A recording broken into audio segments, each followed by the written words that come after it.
annual night relays. So glad you could join us, CJ Perry, alongside Tom Duncan, as we are getting ready for heat number 1 in the 110-meter hurdles.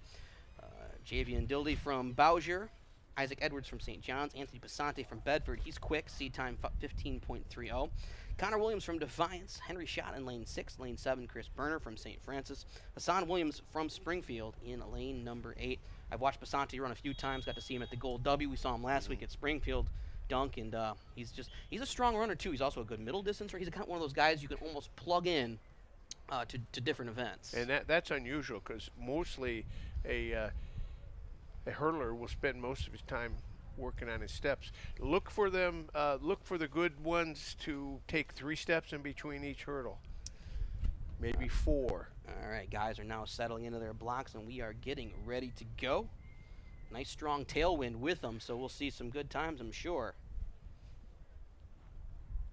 So look out for Pisanti, lane 4, Connor Williams, lane 5. Those are your quick seeds. Out of the blocks, first flight of hurdles. Pisanti looking strong already, good form, and true to seed time. He and the runner from Defiance, neck and neck. Here comes Connor Williams.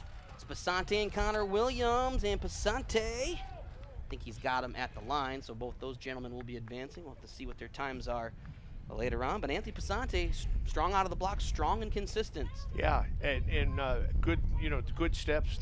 No trouble with keeping in sync. 3 steps in between each hurdle. Take a second look at this. But it's tight from the very beginning. Yeah, no, Connor Williams was right with him. And of course, you don't want to go all out in your heat. You have to, so you kind of, but obviously these guys are competitive, so they're still running strong. You see Williams, his technique is, he hits a lot of hurdles, but it looks like he's tall enough and lanky enough to get over them. Yeah, you can do that, but it's you try to get over them the first time. You don't want it. Sometimes you hit that hurdle, it might put you off balance. And we're also impressed, I think, overall, the depth of Bedford boys last week at Springfield.